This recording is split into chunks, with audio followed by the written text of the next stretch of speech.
Someone has to talk to him. All right, guys, you're live. Good morning and welcome to the Village of East Hampton Zoning Board of Appeals meeting for Friday, July 12th, 2024. This will be the last meeting at LTV Studios, and we'd like to thank LTV for hosting us one more time. We have the minutes from June 14th, 2024 and June 21st, 2024. May I have a motion? So moved. Second? Second. All in favor? Aye. We have 3 determinations today. The entire files are available at Village Hall if you'd like to review them. In the application of the Doomere Lane Trust, 43 Doomere Lane, Suffolk County Tax Map Number 301-9-4-5 for area variance to legalize the construction of a generator and an AC condenser unit is granted. May I have a motion? So moved. Second? Second. Gabby, poll the board, please. Mr. McGurk? Yes. Mr. McMullen? Yes. Mr. Rose? Yes. Mr. Barris? Yes.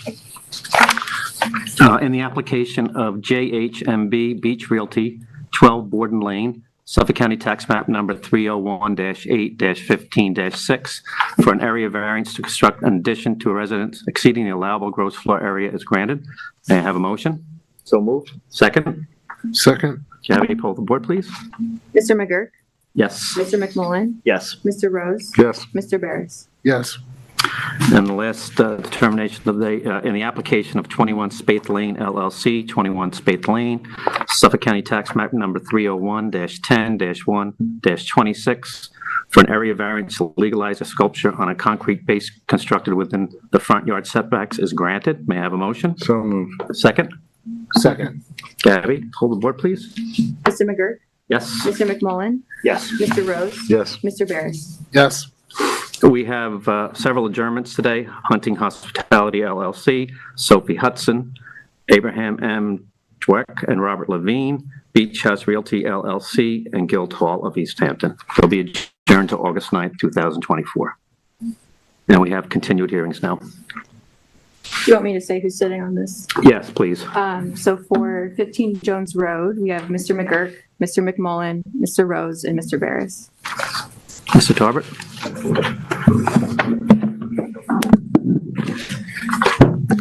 Hi, John Tarbett for the applicant. I was here last month for this wetland tennis pool variances. At the time, the board had asked me to reconsider and try to come up with mitigation for the pool variances. So we were able to propose to relocate the septic system, which is currently 61 feet from the wetland. We got it right up in the southeast corner, which we were able to make it 178 feet from the wetland. So we were able to triple the so we would propose to remove the existing non-IA system and build a new IA system three times further from the wetland than the existing septic system as mitigation for the pool variances. The other concern was whether it would be potentially visible from the street, so we proposed a 6-foot high privet hedge to screen it. So the way this would work would be that they would put the pool in, and on the way out they would do the septic system and then put the screening in. That's what we came back to you with. Thank you. Does anybody have any issues? Just a question that was raised by the neighbor. So the proposed pool is completely within the side yard setback? It does. It meets, yeah. So it's just the wetland. It's just the wetland variance, yeah. Further question. Okay. Motion to close the hearing? So moved. Second? Second. All in favor? Aye. Thank you. Thank you. And we have Nancy Kane, customary trust. I don't think anybody's here for that, but he did send in a revised site plan, and yeah, please. Thank you, Billy. I can say again who's sitting. That'd be great.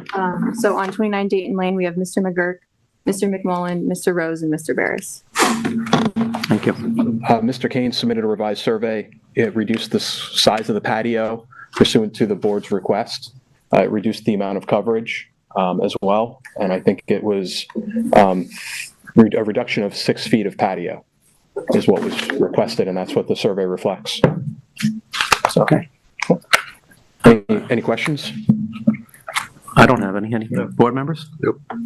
I appreciate the applicant listening to the board and accommodating us.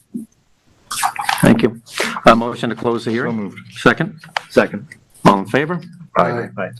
All right, so we have the new hearing for the day. Application of White House Partners LP, Suffolk County Tax Map Number 301-4-10-3 for variances from Chapter 278 zoning and a wetlands permit in accordance with Chapter 163 freshwater wetlands to construct a patio addition and to modify prior zoning board condition prohibiting the construction of a railing on the second story of the residence. A wetlands permit is requested in accordance with Sections 163-3 and 163-7, and variances of 72 feet and 66 feet are required from Section 278-3A8 to construct a patio 78 feet from wetlands and to construct a railing onto the second story of a residence 84 feet from wetlands where the required setbacks are 150 feet. The applicant requests to modify a prior zoning board determination to permit the construction of a railing on a portion to the flat roof area. The subject property is 27,830 square feet in area and is located at 95 Egypt Lane in Residence District R40. This project is classified as a type 2 action in accordance with SECRA. Is the applicant present?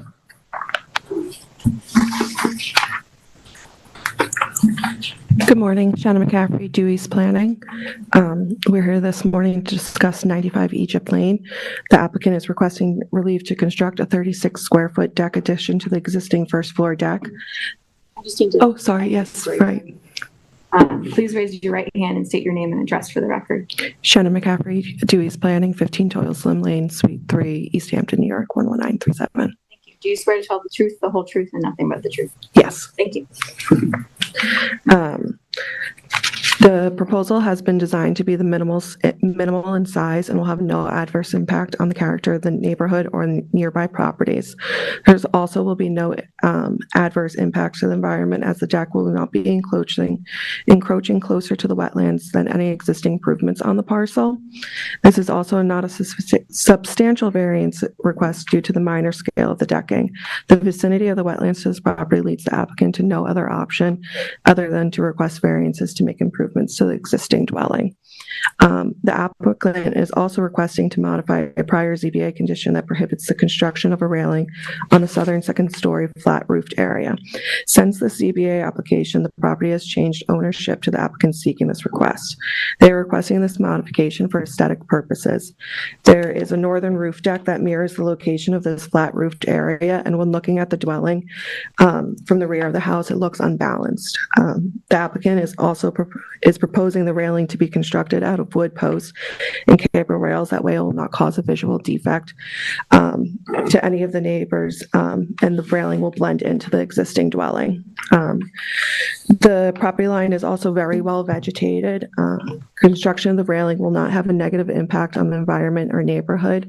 The vicinity of wetlands is the only reason the construction of a railing on this property is required. Typically would be just a building permit, and the railing will have no impact on the wetlands as it's being placed on existing hardened areas. This is a minor improvement and does not increase the intensity of any use on the dwelling or the property. And Shannon, can I ask you a question? Yes. There's no egress to the, It's just a window. There's no door at that area of the house. It's currently a home office. I also have a question. Is the railing on the opposite side, that one is a wood post with wood rails. Is there a reason why you're switching materials? They're actually going to be changing the railing out to the wood posts and cable rails to have them be balanced on both sides. But since that one's already approved to change the design of it, we didn't need it. is there any decking on the back roof? It's still the mahogany. I think if we give you the rails, I'd like to see the mahogany taken out.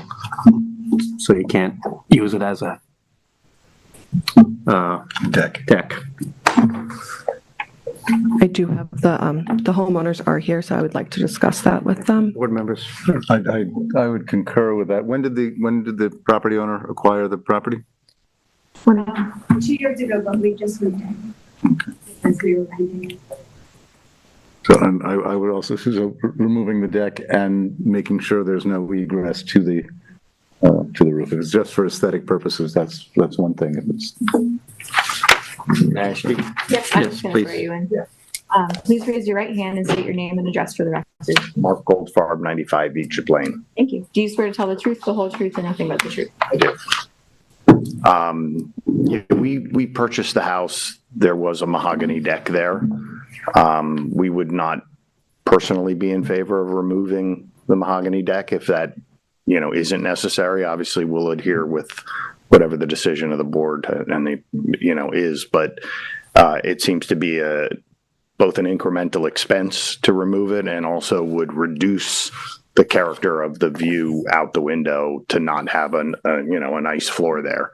It's still a window. We don't intend to use it as a deck, but we wouldn't be in favor of incurring the incremental expense of taking out a mahogany floor that was expensive to put in.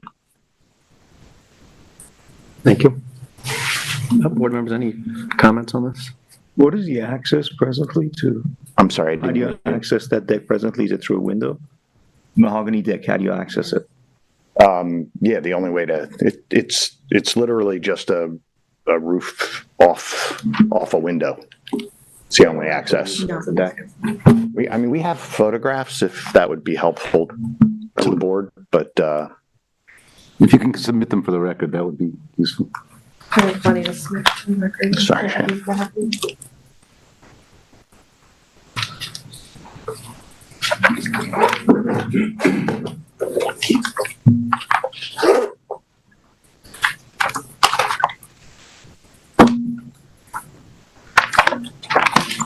Thank you.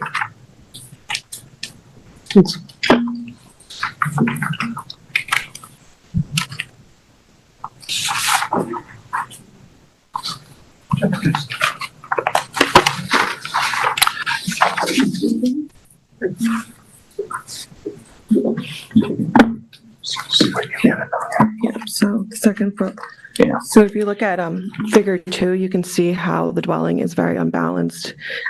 It just looks a bit lopsided. And then also figure 3 on the second page will show you how the property line is very well vegetated. And you can see from the northern second story deck, it's nice to have that cohesive decking from both north and south flat areas visually. Let me just see if there's anybody else in the audience who'd like to speak on this. Jeff?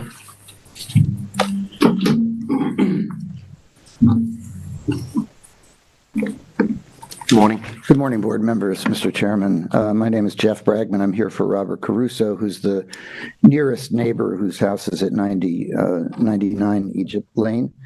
And some of the circumstances of the two properties should be considered, I think, before the board considers a conclusion on this case, and that is that the south side of the existing house, the applicant's property, is only about 16, 17 feet from the property line. It actually may be a little closer because there was a boundary line agreement that the neighbors came up with some years ago. But the south side of the building that was the accessory building is shown to be only about 2.6 to 1.8 feet from the property line. So the buildings are extremely close together. And if you read the survey, it appears that the Caruso house is off of his own property line by 0.1 feet, 12 inches, and 1.4 feet, 17 inches. And I think that's why at somewhere along the line, they had a boundary line agreement to adjust the boundary line, but it doesn't change the relationship between the two houses. And that makes the issue of the intrusiveness of the deck quite relevant to your considerations. There were two prior decisions, zoning board decisions on the case that are relevant to the issue that you're looking at today. In June of 2011, the former owner of the property came in and wanted, there was an existing house, a small house with a detached building that was like it had residential use, and they were both pre-existing non-conforming. So he came in and wanted to demolish the existing house, put a new house in with a pool and decking, sanitary system, but maintain the detached dwelling unit where it was. It had a garage, a bedroom, bath, and sitting room. And very extensive relief was required to put what's there today onto the property. Landscaping was going to be only 28 feet from the wetland instead of 125 feet, almost a 100-foot variance. The house, pool, and deck ranged from 71 feet to 73 feet, where 150 feet were required, about roughly half the setback. And the sanitary system was 140 feet instead of 200 feet, I'm sorry. And there were drainage structures also very close to the wetlands, 67 feet instead of 200 feet. Well, what happened is they were building the new house. They had to come back to the zoning board just a year later in 2012. And the reason was that in the original decision, the only alteration to the accessory dwelling that was permitted was to hook it up to the septic system. The contractor on his own, apparently, or together with the clients, I'm not sure how it happened, decided that that building was in such bad shape that he gutted it, took out all the insides. And when the code enforcement came by, they said, wait a minute, that might be an alteration. And if it's an alteration rather than maintenance, it requires a special permit, and it triggered square footage, a different square footage calculation. So the case got, just 1 year later, came back to the zoning board to consider it. And so the board was charged with considering whether or not the building, the changes to the building were maintenance, or whether they were an alteration under the statute. And in the course of deciding that, the board examined the mahogany decking that had been put down on the right-hand side of the house, the southern side of the house. Now, the plans for that mahogany decking indicated that it was a deck. However, during the first application, because the neighbor, Mr. Caruso, came in to the board and said, hey, this is a very intrusive location for me, they withdrew the request for the deck. And in the second application that I just referred to, the one that came in a year later, where they were considering the mahogany and what it meant, and they were also considering what was going on with the accessory building, they repeated the representation that it would not be used as a deck, that it would never be used as a deck.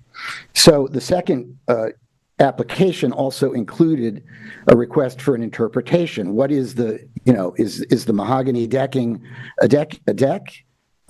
What's going on with it?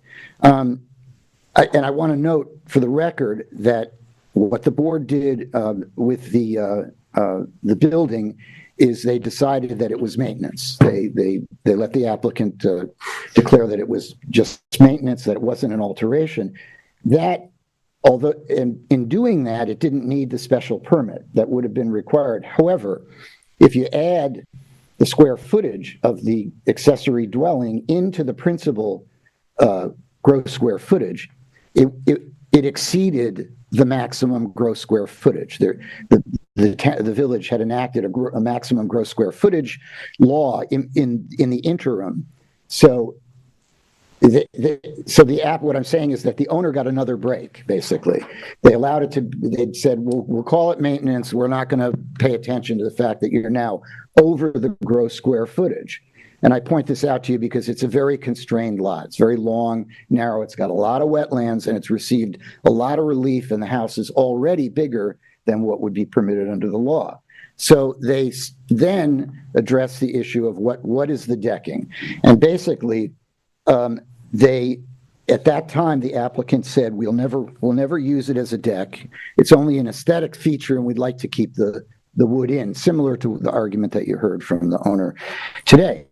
So the Zoning Board of Appeals determined that because it had no door to access it and no railing around it, the board finds it's not usable as a deck, shall not be used as a deck, and is not a deck.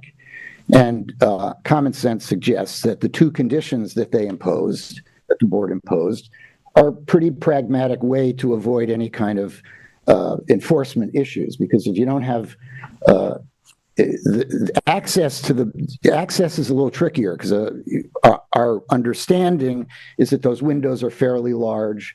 This is an upscale house. It's got very large windows, so it's conceivable somebody could open a window and step onto the deck. But without a railing, it can't be used as a deck. So in your last decision, the board was pretty cautious and imposed two conditions that make it lock it up pretty tight that it can't be used as a deck, and I think takes enforcement off the table. So getting to the current application, there are two decks we're talking about. They want another 36 square foot deck on the ground floor for an outdoor kitchen, which would extend the deck toward the property line closer to my client's house. And that requires variances from the wetland setbacks. And then they want the railing also, the railing on the second deck, which they're saying is an aesthetic adjustment, also requires a variance from the same wetland setbacks. And I'm not going to stand here and tell you that the earth is going to collapse or the wetland's going to die because of these two small structures, but they're not without impact.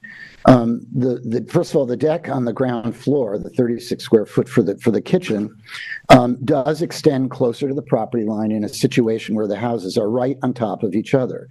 And there is a lot of visibility between the two houses. I was there on the property just days ago, and it's highly visible. Also, the ground floor deck, which it adds another impervious structure to the property. And as the board probably knows, the policies of Chapter 163 wetland protection are largely effectuated by setbacks. That's really the most important part of the protection of a wetland, because you keep runoff from hitting the wetland, you control stormwater, flooding impacts. So even though this is only a 36 square foot deck on the ground floor, it's closer to my client's house. It invites an intrusive use, because if there's a kitchen there and you're barbecuing, you're going to have a lot of activity. People will be having drinks and chatting, and this is an unusual situation. They're that close. You can really, see right. You can see it, and it also, on my client's property, it's another small property. That's where his pool and decking is.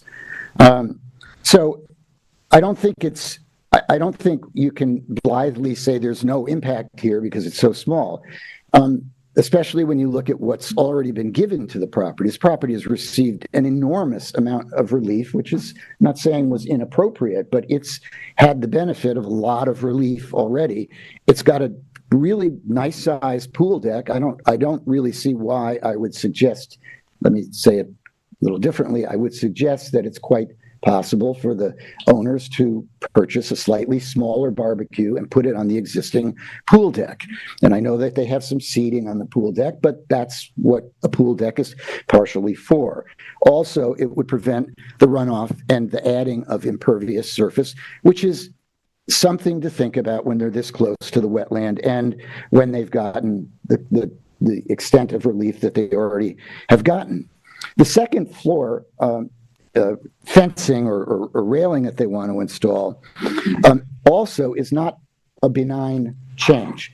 I'm not sure that the desire for a balance in the view of the southern, I guess it wouldn't be the southern, it would be the western elevation of the building is particularly persuasive. I've looked at the western elevation, and it's frankly the argument that it needs to be symmetrical seems to me to be, I would suggest, is a rather fine point that it doesn't. Let's just say it doesn't draw your eye to a major problem in the house on the western elevation.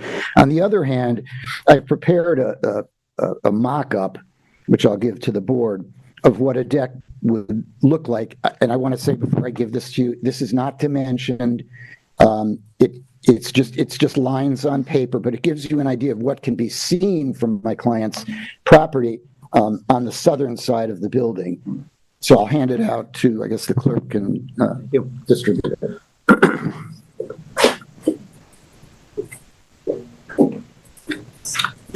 That area is, I guess I'll let the go through. Board members, any comments regarding the proposed outdoor kitchen area? Anybody? Can I, Go ahead. may I continue? I'm not going to be a lot longer, but I do have one other important point to make. So again, this is not a scale drawing. I'm not purporting to say that's what it's going to look like because the materials are different. But that view is quite readily seen from my client's property. This area where the deck is looms over the property, and it's intrusive, which is why back in 2011, the neighbors came in and said, don't let them put a deck there. And it's why the owner agreed to withdraw the proposal for a deck. I know I've taken a little bit more of your time, but I want to also say that it's, both of these issues seem to be self-created problems and readily resolvable by other means. Also, I want to just talk about a procedural point, and that is that under New York State law, 7-712A of the New York State Village Law, rehearings on prior decisions are not granted as of right. You can't just walk into the zoning board and say, I want you to rehear a prior decision. Prior decisions are required in order for a rehearing on a prior decision to be granted. All ZBA members present at a board meeting must consider the question and unanimously vote in favor of a rehearing. A unanimous vote is required. It's obviously, this is obviously a procedural rule. It's sort of a conservative, as a lawyer, I would say it's a conservative rule to make your decisions stick, so that they can't readily be, changed with changing boards. And the second thing is, if a unanimous vote occurs for the board to reconsider the prior interpretation, then the rehearing has to be noticed as a rehearing, and at the renoticed hearing, a unanimous vote has to be taken in favor of changing the prior interpretation. Now, I know that procedure has not been followed here, and I just want to make a couple comments and then I'm out. I know I've imposed on your time. This application is not factually distinguishable from the facts that were before the board in 2012 when it was looking at the mahogany decking. It's really the same situation. There hasn't been any substantial change in circumstances here other than it's a new owner who's in privity of contract with the prior owner. They bought it from the prior owner. Absent some facts that make it distinguishable or some substantial change in circumstances, I would urge the board not to grant a rehearing, and if you consider a rehearing, not to grant a change to the prior interpretation. There was nothing wrong with it. It was a strong a decision. It had two guardrails that make sure that you'll never have to enforce or check up on the neighbor. You don't have to have the neighbor looking to see if there's activity up there. And of course, the more important of the two guardrails, forgive the pun, is the absence of any railing on it, because if there's no railing on it, people are not going to go on it. And I would suggest that keeping it that way is best for the village because it doesn't raise any issues of future enforcement. I would also say to the board that the applicants in no way have established that they meet the requirements for obtaining a re-decision on a prior interpretation, because there's been no material change in fact and no change in circumstances. And it is very intrusive. Among other things, not only have they gotten a lot of relief, not only is the house larger than they would have been entitled to get, but it's extremely intrusive.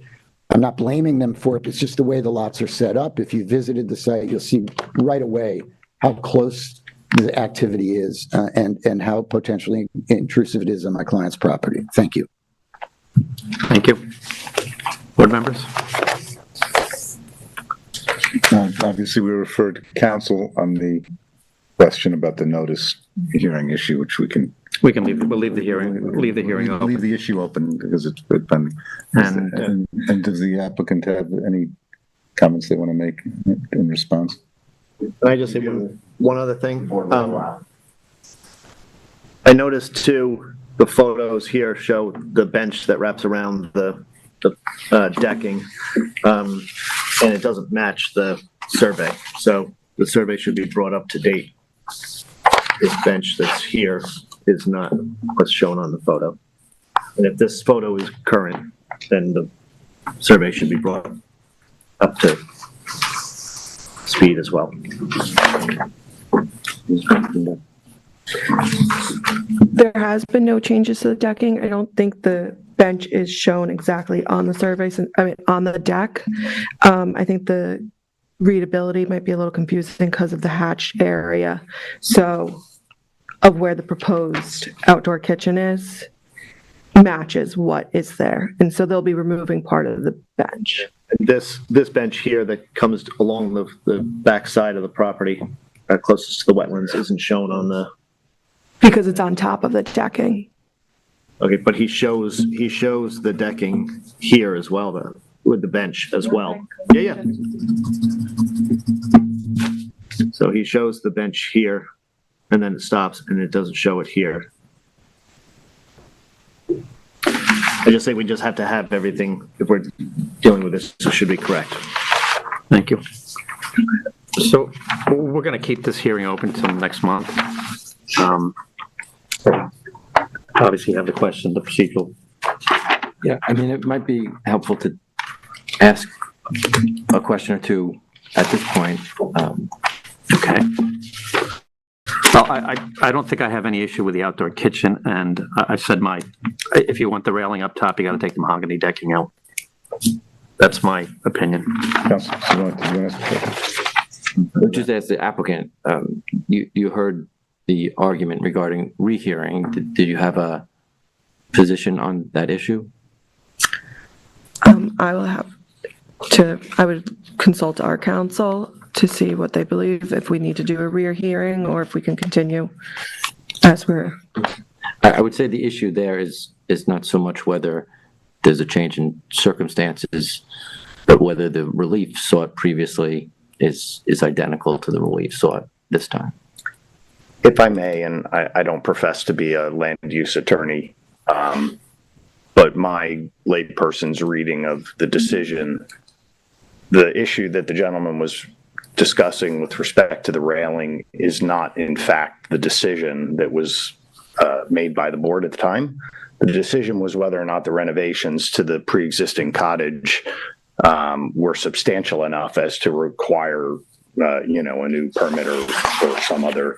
This was, I guess, in my parlance, sort of dicta that was, thrown in as I understand it, part of an accommodation with the next door neighbor.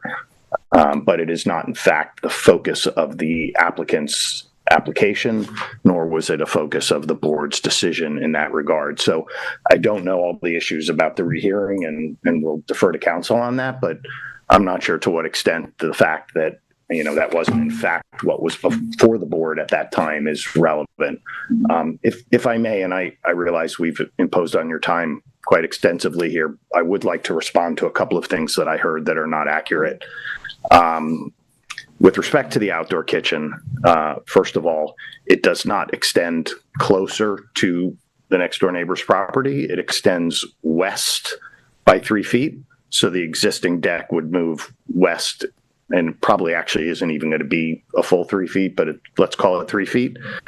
It does not extend south at all, number one. Number two, the area is actually quite heavily vegetated, and you cannot see through. There are hedges, there are trees. You cannot see through from the ground level. I won't dispute the gentleman's discussion about the visibility of the upper deck, because you can see it from other areas in the neighborhood.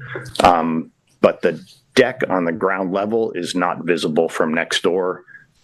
The fact that an outdoor kitchen would go there, there's already a portable grill there now. We've had no complaints from the neighbor. I'm not sure why that's relevant.